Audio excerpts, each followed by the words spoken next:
हाँ बेटा, क्या बोला मैंने कि स्प्रिंग का बल नियतांक के अगर ज़्यादा होता है तो हमारी स्प्रिंग कठोर होती है, अगर स्प्रिंग का बल नियतांक कम होता है तो स्प्रिंग उतनी ही सॉफ्ट होती है। अब देखो बेटा, नेक्स्ट केस में मैं बात क्या कर रहा हूँ, नेक्स्ट केस में मैं बात कर रहा हूँ कि जब अब हम क्या करते हैं, m द्रव्यमान का जो हमारा पिंड है इसको हम क्या करते हैं, नीचे की ओर खींचते हैं। तो देखो बेटा, तो कंडीशन क्या आएगी, जैसे ही खींचेंगे तो स्प्रिंग में क्या आएगा, विस्तार आएगा, स्प्रिंग क्या होगी, बढ़ेगी। तो अब हमारा पिंड कहाँ पर आ गया, यहाँ पर आ गया। यानी मैं क्या बोलूँ बेटा, ये यहाँ पर विस्थापन कितना था, x बराबर 0।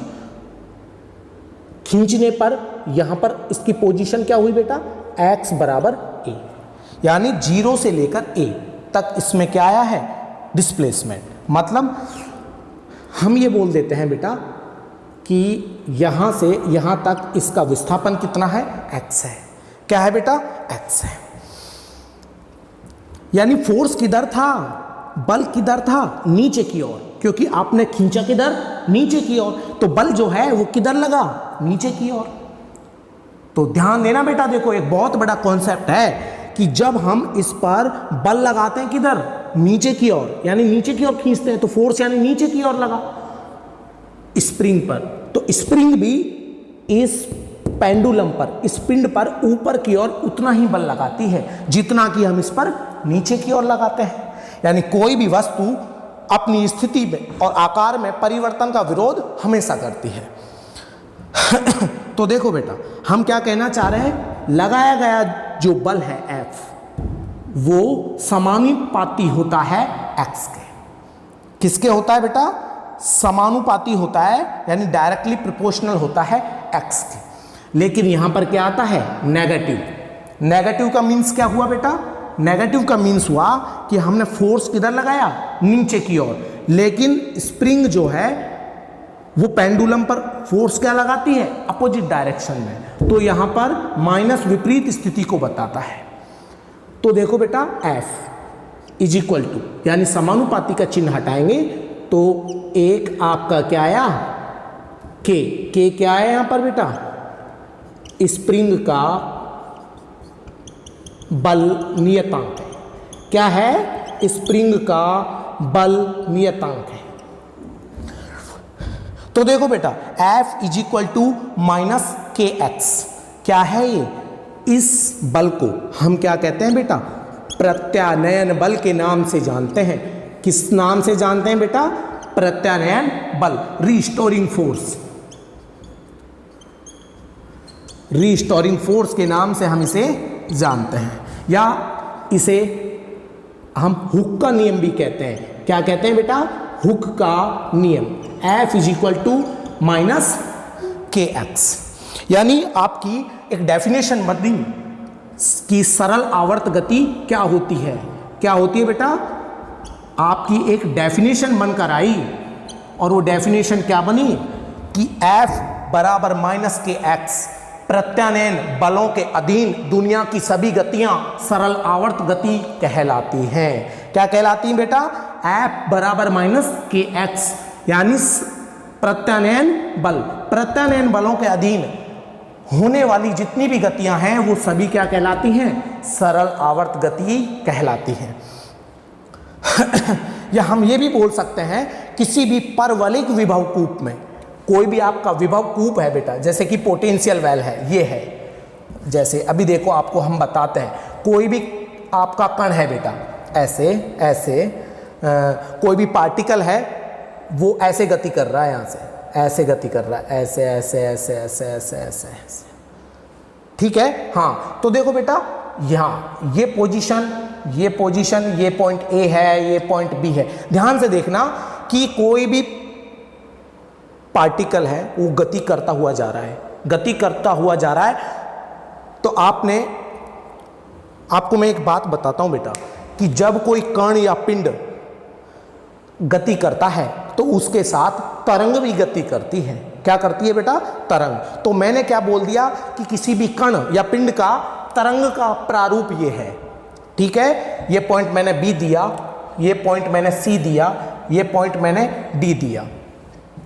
तो देखो बेटा, यहां से मैंने कोई भी बॉल है वो मैंने नीचे पटकी तो बॉल नीचे आएगी, नीचे आएगी, स्वतः ऊपर जाएगी, फिर उसके बाद ऐसे ऐसे ऐसे ऐसे इसमें क्या करेगी, गति करेगी। इसे ही क्या बोलते हैं बेटा, परवलयिक विभव कूप। क्या बोलते हैं बेटा, परवलयिक विभव कूप। यानी परवलयिक विभव कूप में होने वाली जो गतियां हैं वो भी सरल आवर्त गति के नाम से जानी जाती हैं। क्या कहलाती हैं, सरल आवर्त गति। तो यहां तक कोई प्रॉब्लम बेटा, स्क्रीनशॉट आप ले सकते हो उसका।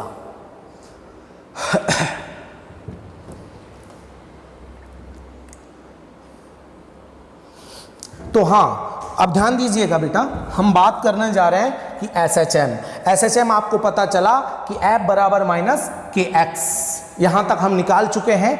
लेकिन अब देखिए बेटा, सरल आवर्त गति हमने जानी कि आखिरकार क्या होती है। अब सरल आवर्त गति का समीकरण हम निकालेंगे।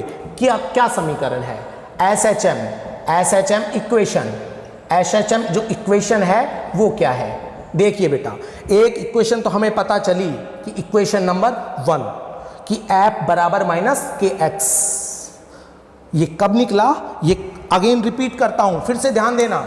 ये एक मासलेस स्प्रिंग है जिस पर हमारा एक m द्रव्यमान का पिंड या पेंडुलम जुड़ा हुआ है। अब इस पेंडुलम को क्या करता हूं बेटा, मैं नीचे की ओर खींचता हूं, नीचे की ओर बल लगाता हूं। तो जितना बल मैं इस पेंडुलम पर नीचे की ओर लगाता हूं, स्प्रिंग भी पिंड पर ऊपर की ओर उतना ही बल लगाएगी।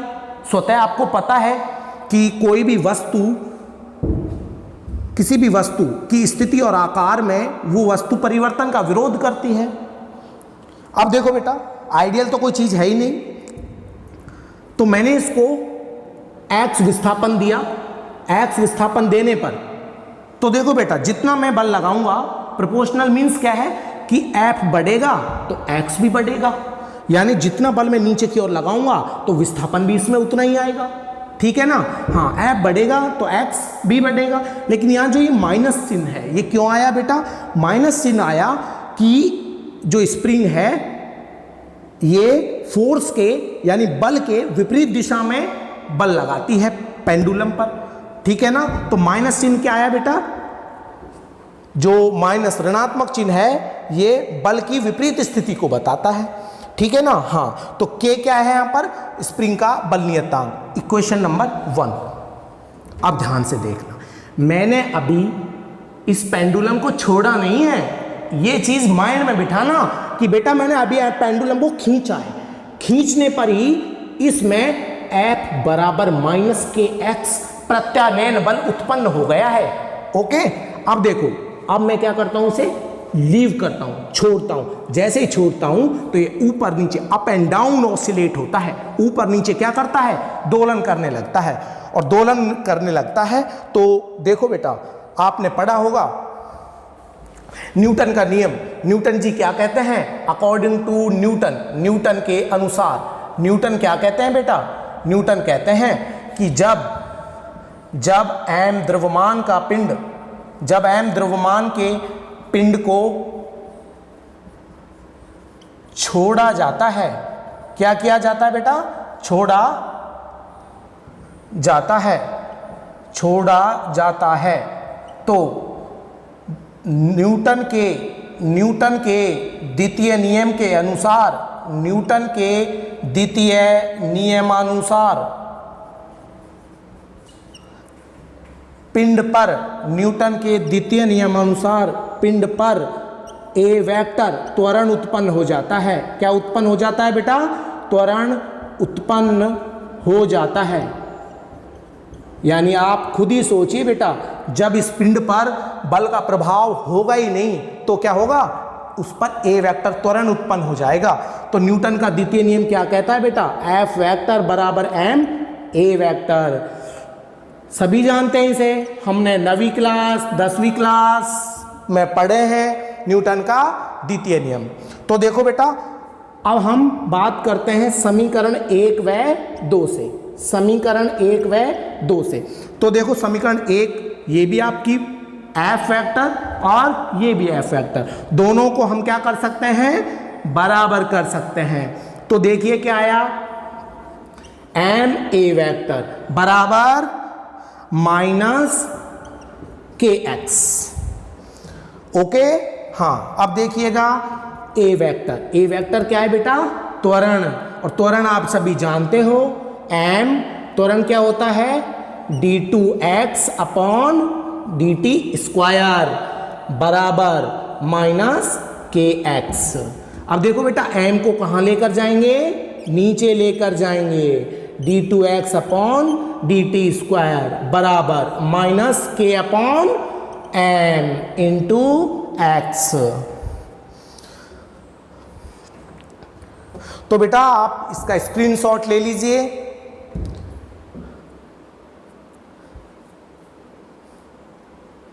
ओके, अब देखिएगा बेटा,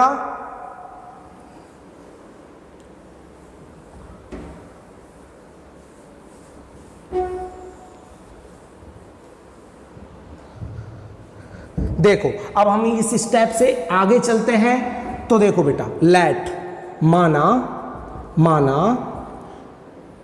omega naught square is equal to K upon M. K upon M की जगह मैंने ओमेगा नॉट स्क्वायर क्या किया है, लेट किया है, मान लिया है। तो देखो बेटा d2x अपॉन dt स्क्वायर बराबर क्या होगा, के अपॉन एम की जगह माइनस तो है ओमेगा नॉट स्क्वायर x। अब इसको आप कहाँ ले आओ, इधर ले आओ। तो देखो बेटा d2x upon dt square plus omega naught square x बराबर 0। तो this equation is called the differential equation of the SHM। यह है समीकरण सरल आवर्त गति की अवकल समीकरण कहलाती है। क्या कहलाती है बेटा, अवकल समीकरण कहलाती है।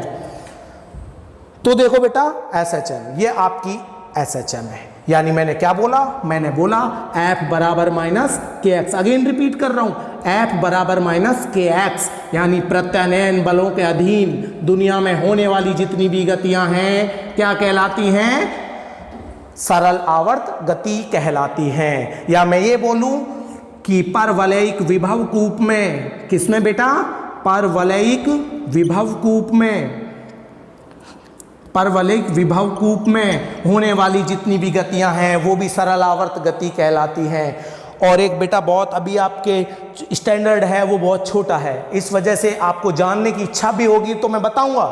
तो देखिए बेटा, एक डेफिनेशन और बोलता हूं, और वो डेफिनेशन क्या है, आपकी बहुत स्टैंडर्ड लेवल की डेफिनेशन है, आपके BSc MSc लेवल तक की डेफिनेशन है कि limit delta t tends to 0,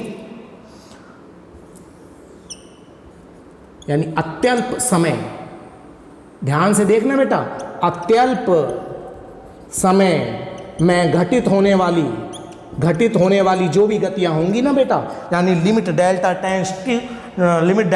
t tends to 0, इस दौरान होने वाली जितनी भी गतियां हैं वो सारी की सारी SHM के अंदर आती हैं। तो आप ये बोलोगे कि सर ये क्या चीज़ है limit delta t tends to 0?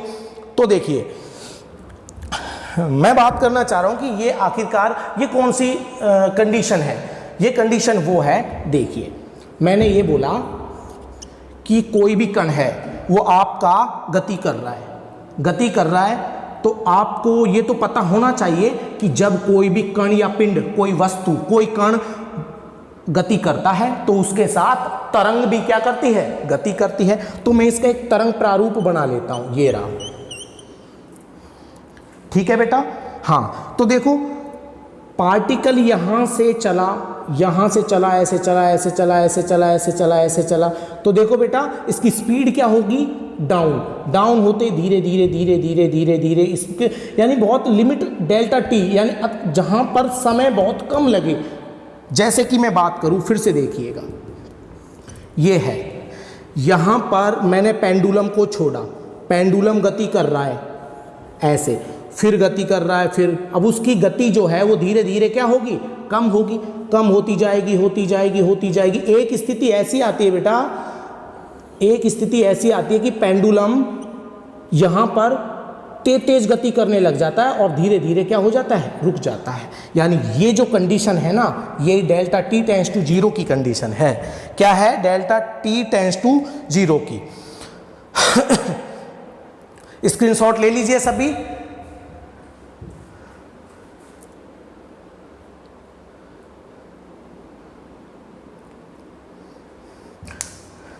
हाँ बेटा, अब देखिएगा, अब हम बात करते हैं कि जो हमारा पेंडुलम है, जो हमारा ऑसिलेटर है, उसका वेग कितना होता है, विस्थापन कितना होता है, एक चक्कर पूरा करने में कितना आवर्तकाल लगता है, ठीक है ना, इसकी काइनेटिक एनर्जी कितनी होती है, पोटेंशियल एनर्जी कितनी होती है, स्थितिज ऊर्जा क्या है, गतिज ऊर्जा कितनी होती है, कुल ऊर्जा कितनी होती है, कुछ सबके बारे में हम बात करेंगे। ठीक है बेटा? हाँ,